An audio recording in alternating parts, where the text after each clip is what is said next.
Okay, now we will start about the plant tissues. ठीक है, तो प्लांट टिश्यूज का सबसे पहले इंट्रोडक्शन है आपका कि a tissue come from the Latin word which means texture. Texture एक वर्ड है, लैटिन वर्ड, जिससे कि आपका टिश्यू वर्ड जो है वो लिया गया है। टेक्सचर का मतलब होता है वीविंग। वीविंग का मतलब क्या होता है? बेसिकली बुनाई या गुथना। तो सेल और सेल जब आपस में गुथते हैं एक साथ, तो वो बनाते हैं टिश्यू। मतलब जब सेल सेल आपस में कनेक्ट होते हैं, पूरे ग्रुप ऑफ सेल्स जो होते हैं वो साथ में मिलके और कोई फंक्शन प्रोवाइड करते हैं, तो उसको हम बोलते हैं बेसिकली टेक्सचर, और सॉरी टिश्यू। ठीक है, और ये दोनों ही सेल में प्रेजेंट, मतलब दोनों ही टाइप के जो ह्यूमन बींग्स हैं या एनिमल्स हैं या प्लांट्स हैं, सब में टिश्यूज जो होते हैं वो प्रेजेंट होते हैं, चाहे वो एनिमल हो चाहे वो प्लांट हो। ठीक है, मैम ना हाँ। टिक्सर इक्वल वेव। हाँ, टेक्सचर एक लैटिन टर्म है जिसका मीनिंग होता है वीव, इसलिए लिखा हुआ है texture is equal to weave. Tissue जो वर्ड है वो लिया गया है एक लैटिन वर्ड से जिसका जो है टेक्सचर, और टेक्सचर का मीनिंग होता है वीव। वीव मतलब होता है गुथना। जब बहुत सारी सेल्स आपस में एक साथ गुथ के कनेक्ट होती हैं तो वो बनाती हैं टिश्यू, और उन टिश्यू के काफी सारे फंक्शंस होते हैं लिविंग ऑर्गेनिज्म के ऊपर। ठीक है,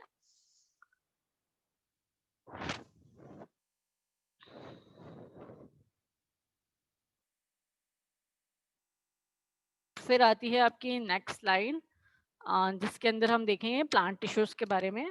तो बेसिकली प्लांट टिश्यू का ये क्लासिफिकेशन है आपके सामने यहाँ पे नजर आ रहा है जो।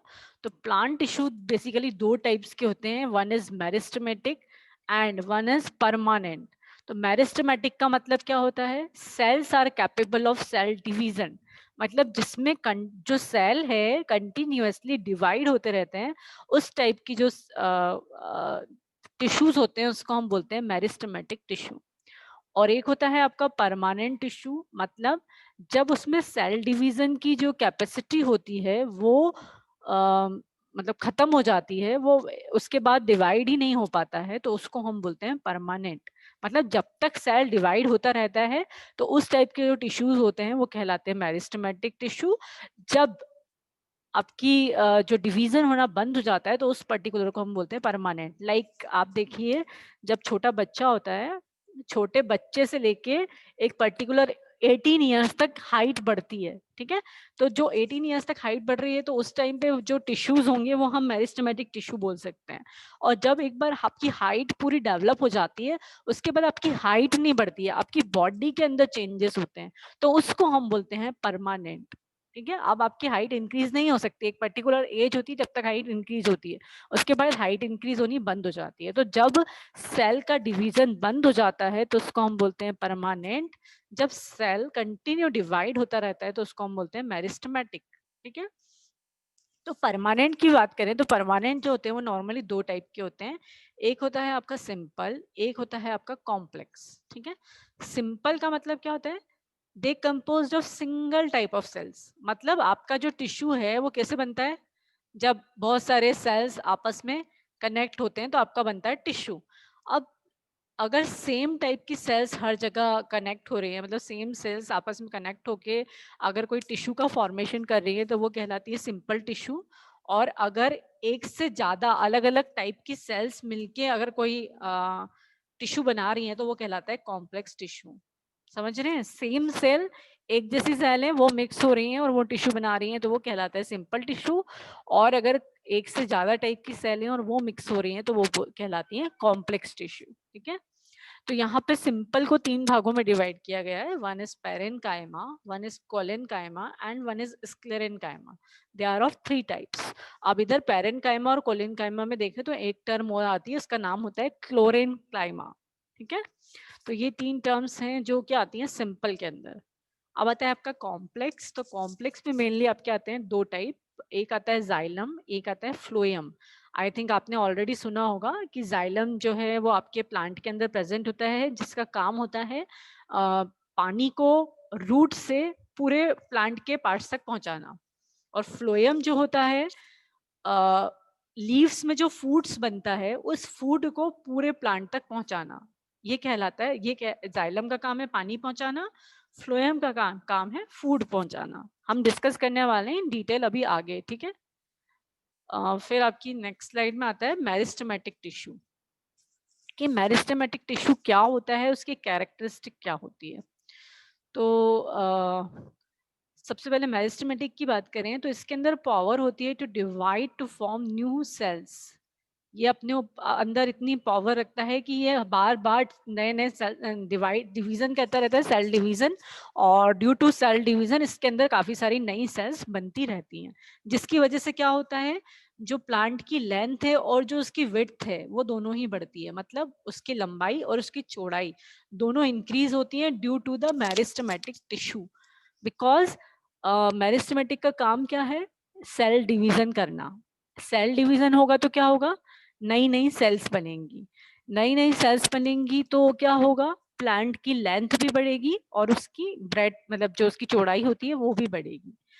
और ये मेनली प्रेजेंट होता है ग्रोइंग पार्ट्स में, जो प्लांट बढ़ता है जिस पार्ट में मतलब जिस पार्ट में ग्रोइंग पावर होती है वहां पे ये पर्टिकुलर टाइप के टिश्यूज प्रेजेंट होते हैं, ठीक है। अब इसका आता है the new cells that are produced by the meristem are similar to the meristem but as they grow their characteristic change and they differentiate. मतलब जो नए सेल्स इसमें बनते हैं वो स्टार्टिंग में तो मेरिस्टेमेटिक ही होते हैं, मतलब उनमें कंटिन्यू सेल डिवीजन चलता रहता है, लेकिन आफ्टर सम टाइम ये मतलब काफी एक मतलब पर्टिकुलर लेवल पे ग्रो होने के बाद ये डिफरेंशिएट होना स्टार्ट हो जाता है। डिफरेंशिएट का मतलब होता है इनके अंदर जो सेल डिवीजन होता है वो बंद हो जाता है और बाकी की जो प्रोसेस होती है वो स्टार्ट हो जाती है, ठीक है। कैरेक्टरिस्टिक में क्या आएगा, ये जो इस टाइप के जो सेल्स होते हैं उस मतलब जो इस टिश्यू में जो सेल्स होते हैं उनका साइटोप्लाज्म काफी ज्यादा बड़ा होता है, उसमें सेलुलोज वाल्स प्रेजेंट होती हैं और न्यूक्लियाई होता है, वैक्यूल्स नहीं होता है इसके अंदर। और बेसिकली आपको ये ध्यान रखना है, सिंपल सा अगर आप समझें इसको शॉर्ट में, तो meristematic tissue is the tissue which are found in the growing part of the plants which help to increase the length and the width of the plant. Okay, now next slide.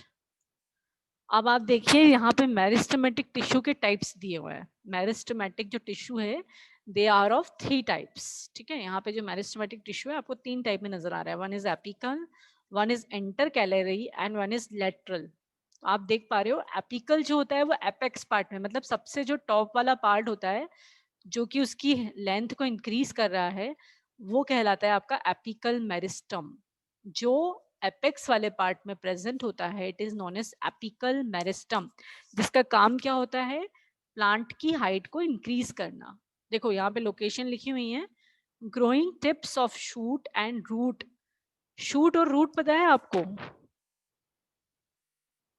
Do you know about the shoot and root? Yes ma'am. बताइए। Root, root का मतलब जड़ होता है ना ma'am. और shoot? Shoot, तना हुआ। हाँ, शूट एक्चुअली क्या होता है, शूट आपके जो भी एरियल मतलब क्या बोलेंगे, जो सनलाइट की प्रेजेंस में जितना भी प्लांट प्रेजेंट है, सॉइल के ऊपर वाला जितना भी पार्ट होता है वो शूट सिस्टम कहलाता है, सॉइल के अंदर वाला जितना भी पार्ट होता है वो रूट सिस्टम कहलाता है। तो जो शूट सिस्टम की जो मेनली जो टिप होती है जहां से कि वो ग्रो होना स्टार्ट हो रहा है, तो वहां पे ये मेरिस्टेमेटिक टिश्यू पाए जाते हैं जिनका काम होता है उनकी लेंथ को बढ़ाना, ठीक है।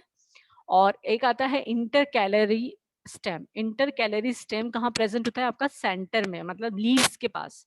आप देखेंगे जहाँ पे लीव्स स्टार्ट हो रही हैं उसके बेस पे प्रेजेंट होता है, या फिर नोड्स और इंटर नोड्स में प्रेजेंट होता है। नोड्स मतलब जिस जगह से पर्टिकुलरली लीव्स निकलना स्टार्ट होती है उसको हम बोलते हैं नोड्स, तो उस पर्टिकुलर जगह पे ये प्रेजेंट होता है, इसको हम बोलते हैं इंटर कैलरी मेरिस्टम, ठीक है। इसका काम क्या होता है, लीव्स और इंटरनोड की लेंथ को बढ़ाना। मतलब जो आपके जहाँ से आपकी लीफ निकल रही है उस पर्टिकुलर एरिया को और आपकी जो लीफ है उसकी दोनों की जो लेंथ होती है उसको इंक्रीज करता है इंटर कैलरी मेरिस्टम, ठीक है। और तीसरा होता है आपका लेटरल, जो कि आपके नीचे वाले पार्ट में पाया जाता है और स्पेशली ये पाया जाता है वुडी ट्रीज में, जिसमें लकड़ियां काफी ज्यादा ज्यादा होती हैं, वहां पे ये नॉर्मली प्रेजेंट होता है, ठीक है। और ये इसका मेन काम होता है डायमीटर को इंक्रीज करना, जैसे कि चंदनवुड की लकड़ी हो गई, चंदन की लकड़ी हो गई, सागवान की लकड़ी हो गई, जिससे मतलब लकड़ी वाला जो नॉर्मली प्लांट्स होते हैं उनकी लकड़ी की ब्रेथ को बढ़ाने के लिए, उनकी विड्थ को बढ़ाने के लिए यहाँ पे लेटरल मेरिस्टम जो होता है वो यूजफुल होता है, ठीक है। तो these all about the meristematic tissue.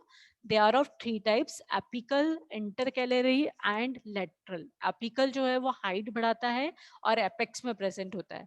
intercalary leaves या इंटरनोड में प्रेजेंट होता है और लेंथ का बढ़ा ऑर्गन की लेंथ बढ़ाता है, स्पेशली लीव्स या इंटरनोड्स की। और जो लेटरल होता है वो नीचे की साइड में प्रेजेंट होता है और बेसिकली ये डायमीटर बढ़ाने का काम करता है, ठीक है। मतलब साइज को चौड़ा करने का काम करता है कि उसके अंदर चौड़ाई प्रोड्यूस करता है, ठीक है। नेक्स्ट आता है आपका permanent tissue. Permanent tissue already अभी आपको बताया है कि ये मेरिस्टेमेटिक टिश्यू से ही बनता है और जब इनके अंदर सेल डिवीजन बंद हो जाता है तो उस टिश्यू को हम बोलते हैं परमानेंट टिश्यू। मतलब जब टिश्यू के अंदर सेल डिवीजन की जो प्रोसेस होती है वो कंप्लीटली रुक जाती है, उस आ, उस पर्टिकुलर कंडीशन पे जो टिश्यू आपके पास आता है उसको हम बोलते हैं परमानेंट टिश्यू, ठीक है। और इसमें क्या होता है एक्चुअली, जो डेड सेल्स होते हैं लास्ट में जब पेरिस्टेमेटिक टिश्यू एक मैच्योर लेवल पे पहुंच जाता है उसके बाद वो डेड हो जाते हैं, जिनके अंदर डिवीजन की पावर नहीं बचती है, उसके बाद उनका कोई डिवीजन नहीं हो सकता, ठीक है। अब इनका कोई एक मतलब एक ये है कि एक पर्टिकुलर ये साइज, शेप और फंक्शन पे पहुंच जाते हैं। ये डेड भी हो सकते हैं या फिर लाइव भी हो सकते हैं, दोनों तरीके से ये वर्क कर सकते हैं। और बेसिकली जब परमानेंट शेप किसी चीज को मिल जाता है, उसका परमानेंट साइज बन जाता है, उसका परमानेंट फंक्शन बन जाता है, उसके बाद उसके अंदर कुछ चेंजेस नहीं हो सकते। जैसे आप देखेंगे अभी, जैसे मैं आपको एग्जांपल दिया, न्यू बॉर्न बेबी होता है तो उसके चेहरे भी बदलते रहते हैं, कुछ एज तक उसके चेहरे चेंज होते रहते हैं, लेकिन एक पर्टिकुलर एज आती है उसके बाद चेहरे बदलना बंद हो जाता है, हाइट बढ़नी बंद हो जाती है और आपके अंदर सिर्फ ज़्यादा से ज़्यादा आप मोटे पतले हो सकते हो, या फिर आपके अंदर बॉडी का जो पर्टिकुलर स्ट्रक्चर या फंक्शंस हैं उनमें चेंजेस आ सकते हैं।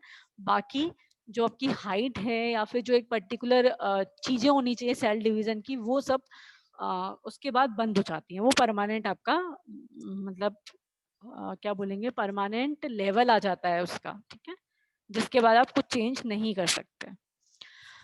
तो आप देखेंगे कि परमानेंट टिश्यू दो टाइप के होते हैं। अभी हमने जब आगे आपको क्लासिफिकेशन बताया था तो उसमें दो टाइप्स के थे, एक था सिमिलर, तो हम देख रहे हैं अभी similar sorry simple permanent tissue. Simple permanent tissue क्या होता है, जिसमें similar type of cells combine होते हैं और टिश्यू का फॉर्मेशन करते हैं। तो आप देखोगे ये तीन टाइप के हैं, यहाँ पे आपको दिखाई दे रहा है, पैरेनकाइमा, कॉलेनकाइमा और स्क्लेरेनकाइमा। आपको थ्री टाइप्स के यहाँ पे दिखाई दे रहे हैं। तो it is the basic packaging tissue that fills the space between other tissue and is found most abundant in plant. इसका मेन काम होता है जो बीच में जो स्पेसेस वगैरह होती हैं उनको फिल करने का, ये काम में ये नॉर्मली पैकेजिंग टिश्यूज की तरह एक्ट करते हैं और जो आपके प्लांट्स में जो कहीं पर्टिकुलर जगहों पे स्पेस वगैरह प्रेजेंट होती है उनको ये फिल करते हैं, ठीक है। और ये अनडिफरेंशिएटेड सेल होते हैं, थिन सेल वॉल होती है, सेलुलोज की बनी हुई होती है, इनमें सेल वॉल होती है लेकिन काफ़ी थिन होती है और लार्ज काफ़ी सारे स्पेसेस इनके बीच में प्रेजेंट होती हैं क्योंकि ये लूजली पैक्ड होते हैं। और इनमें जो सेल होता है उसके अंदर न्यूक्लियस, डेंस साइटोप्लाज्म और लार्ज वैक्यूल प्रेजेंट होता है। ये होता है आपका पैरेनकाइमा।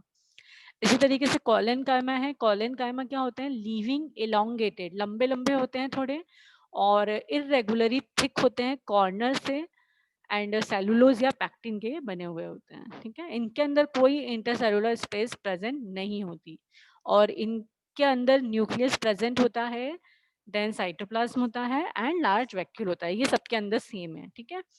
और ये स्क्लेरेनकाइमा जो होते हैं ये काफी एकदम देखेंगे आप तो एकदम काफी थिन होते हैं, सॉरी थिक वॉल्ड होते हैं, नैरो होते हैं, काफी पतले होते हैं। और इसके अंदर एक लिग्निन टाइप का मतलब केमिकल सब्सटेंस प्रेजेंट होता है जो कि सीमेंट की तरह एक्ट करता है, और इसके अंदर कोई इंटरसेलुलर स्पेस प्रेजेंट नहीं होती है, और इसके अंदर कोई न्यूक्लियस और साइटोप्लाज्म भी प्रेजेंट नहीं होता है। इन दोनों के अंदर न्यूक्लियस और साइटोप्लाज्म होते हैं, इसके अंदर न्यूक्लियस और साइटोप्लाज्म नहीं होते हैं, क्योंकि ये डेड सेल है। और क्योंकि जो भी ऑर्गेनल्स होते हैं वो हमेशा लिविंग सेल्स के अंदर प्रेजेंट होते हैं। तो यहाँ पे आप देख रहे हो दो तरीके के जो सेल्स हैं, ये इनके अंदर जो सेल्स होते हैं वो लिविंग सेल्स होते हैं। स्क्लेरेनकाइमा जो टिश्यू है उसके अंदर प्रेजेंट होता है आपका डेड सेल, ठीक है। अब मेन चीज आती है आपका फंक्शन क्या होता है पैरेन्काइमा का।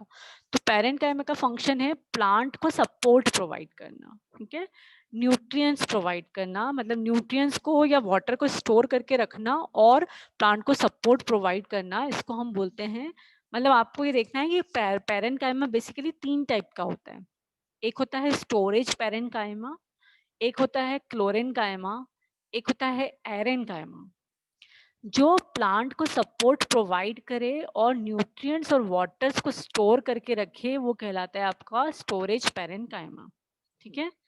जिसके अंदर क्लोरोप्लास्ट प्रेजेंट हो, जिसके अंदर क्लोरोफिल होता है और वो फोटोसिंथेसिस की प्रोसेस करता है, उसको हम बोलते हैं क्लोरेन्काइमा, ठीक है। और एक्वेटिक प्लांट्स होते हैं, मतलब जो पानी के अंदर उगते हैं, तो उनके अंदर कुछ एयर स्पेसेस प्रेजेंट होती हैं जिससे कि वो पानी के अंदर इजीली तैर सकें, फ्लोट कर सके, तो उनके लिए जो टिश्यूज होते हैं उसको हम बोलते हैं एरेन्काइमा, ठीक है।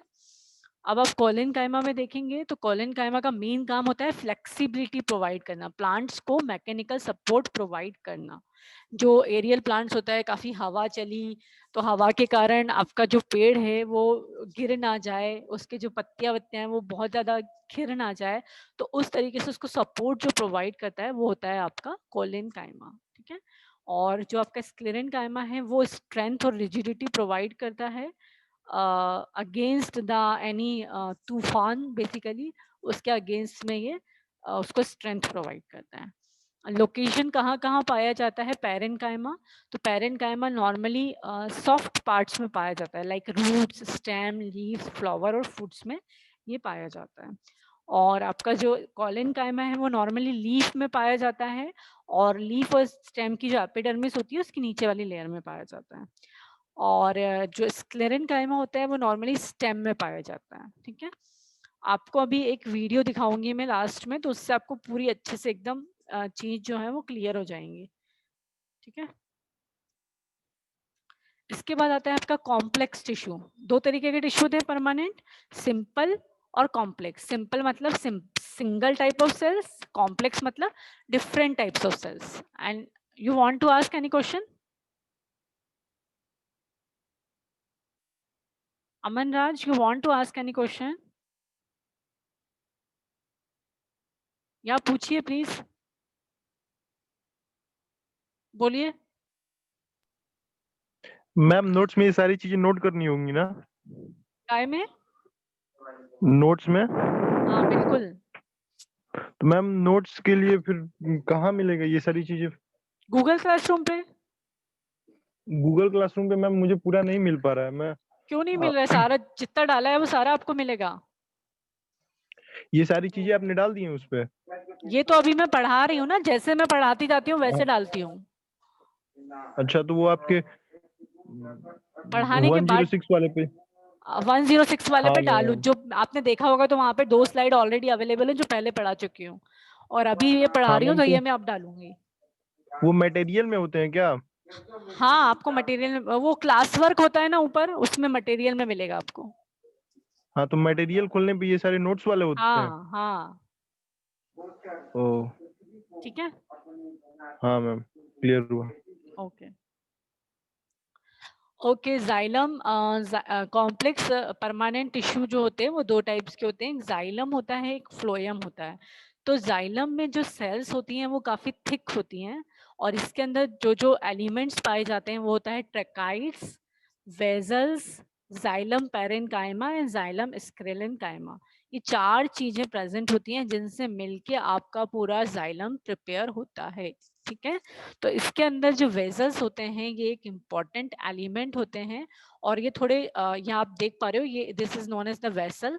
ये वेसल जो होता है वो ट्रेकाइड के कंपैरिजन में थोड़ा ज्यादा चौड़ा होता है। ट्रेकाइड जो है वो थोड़ा मतलब नैरो होता है, और जो आपका वेजल्स होते हैं वो थोड़े चौड़े होते हैं। ठीक है, वेजल्स और ट्रेकाइड्स दोनों ही ट्यूब लाइक स्ट्रक्चर्स होते हैं, और इनका काम क्या होता है, पानी को efficiently from the root to the क्या बोलते हैं उसको,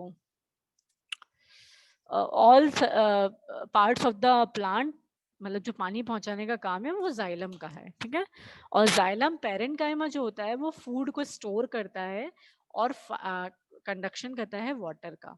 साथ ही साथ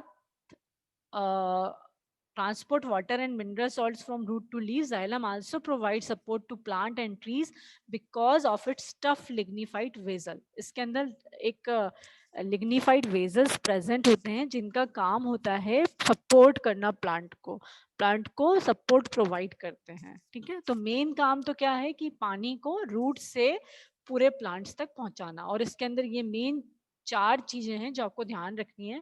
इसके अंदर प्रेजेंट होता है ट्रेकाइड, वेजस, xylem parenchyma and xylem sclerenchyma. ये 4 चीजें इसके अंदर प्रेजेंट होती हैं। ठीक है,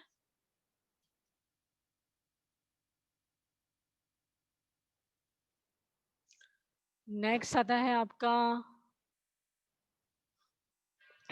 phloem. Phloem is also the example of the complex permanent tissue. इसमें जो चीजें प्रेजेंट होती हैं वो आपकी हैं यहाँ पे सीव ट्यूब्स इसके अंदर प्रेजेंट होती हैं, कंपेनियन सेल इसके अंदर प्रेजेंट होते हैं, फ्लोएम पैरेन्काइमा प्रेजेंट होता है, फ्लोएम फाइबर्स प्रेजेंट होता है। ये देखिए, this is the sieve tubes जिसके अंदर ये सीव एलिमेंट है, ये आपका सीव प्लेट है, ये आपका कंपेनियन सेल है, और ये आपका फाइबर्स है, फ्लोएम फाइबर्स जिसको हम बोल रहे हैं। ठीक है, अब इसका मेन काम क्या है, phloem transports the prepared food from the leaves to the storage organ and from storage organ to the growing region. phloem का काम क्या होता है कि जो खाना बन रहा है फोटोसिंथेसिस के थ्रू लीव्स में, उसे स्टोरेज पोजीशन पे पहुंचाती है, जहां पे खाना स्टोर हो रहा है उस ऑर्गन तक पहुंचाती है, और फिर स्टोरेज ऑर्गन से वो ग्रोइंग रीजन तक पहुंचाता है जहां पे कि वो पूरा का पूरा डेवलप होता है। ठीक है,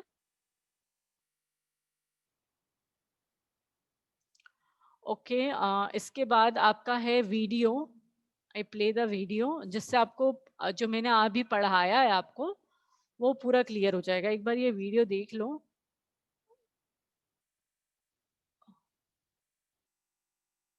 जस्ट अ मिनट, वॉइस आ रही है कि नहीं है बताओ मुझे।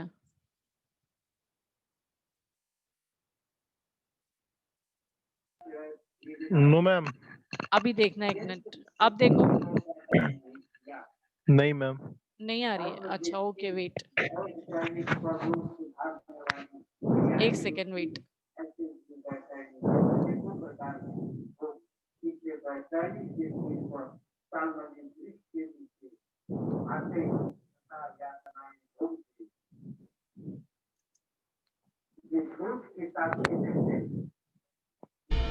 अब आ रही है? Yes ma'am, yes ma'am. Okay,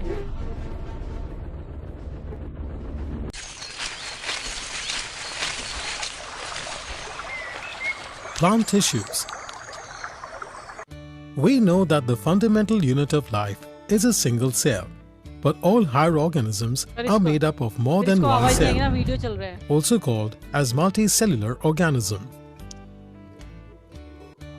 In multicellular organisms, similar kind of cells group in a specific tissue to perform particular functions which support the efficient functioning of organisms by providing division of labor. Examples are xylem, phloem, etc. Aman, hello,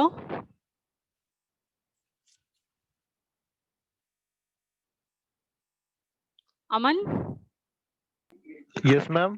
मैं video चला के कुछ थोड़ा काम से जा रही हूँ, आप वीडियो देख लो, मैं अभी आ रही हूँ बस। ठीक है, ओके फिर मैम। हम लोग डिस्कस कर लेंगे इस बारे में। Okay ma'am.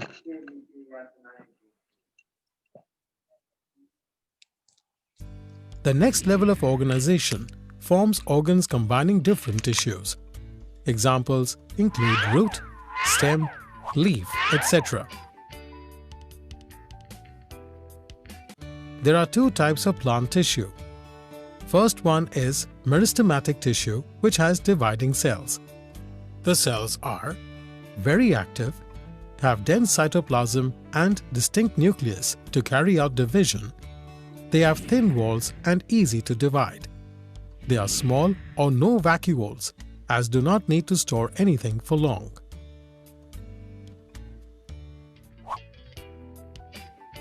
According to their location, there are three types of meristems. Apical meristem is present at the root and the shoot apex and is responsible for the plant height. Intercalary meristem is present at the base of leaves and nodes. Lateral is present in sides of the stem and increases the girth of the stem. Another type of plant tissue is permanent tissue. How are these formed? Older meristematic tissues, which lose the ability to divide, get differentiated to permanent tissues. They are again of two types: simple, which are made up of same type of cells, and complex, which are made up of different types of cells, but performing the same function. Now, on the basis of adaptation in cell structure and their function, simple permanent tissues are further divided in three types. Number 1, parenchyma, again, has three subclasses. Parenchyma has oval cells with dense cytoplasm. They may or may not be loosely packed.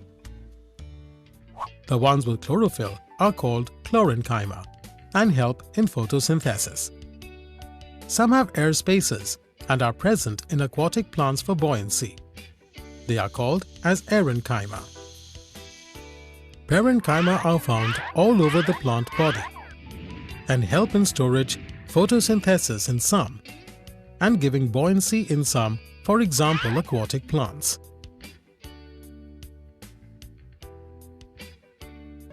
Number 2. Collenchyma are polygonal cells with thickened corners. They provide flexibility to plants so that parts can bend without breaking.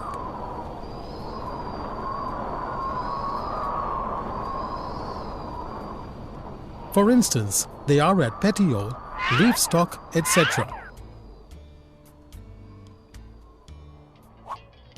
Number 3 is sclerenchyma.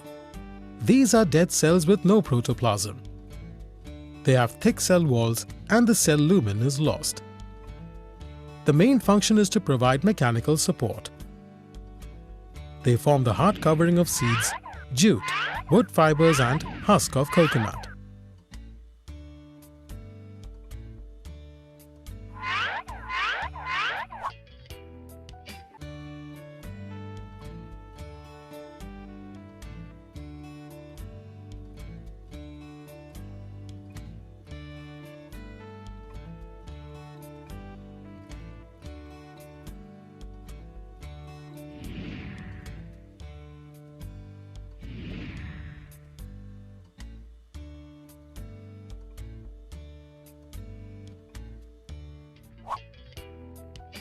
Till now, we discussed simple permanent tissue.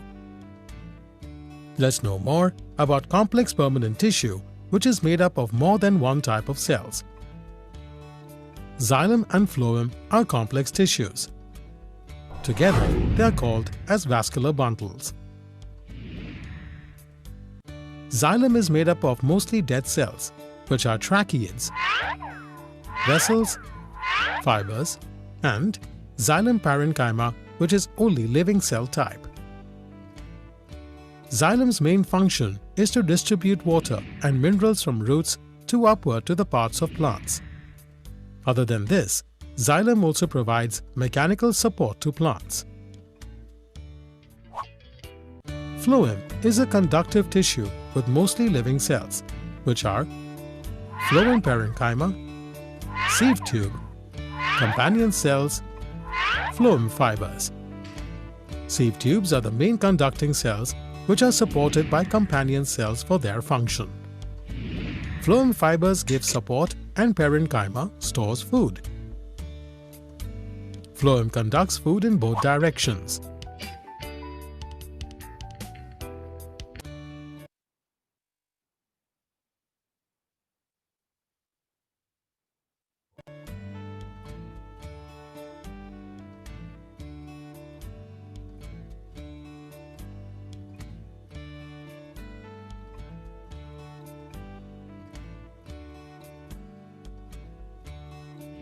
There are special protective tissues also present in plants.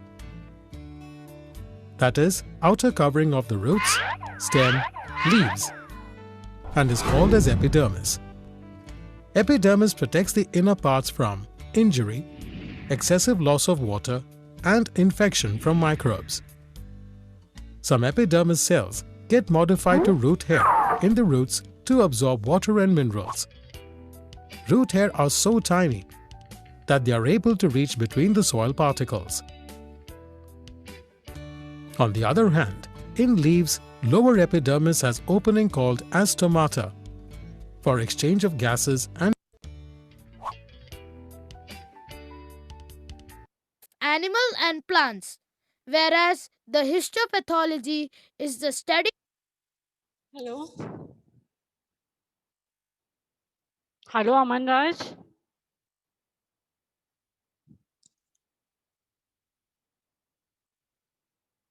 Hello.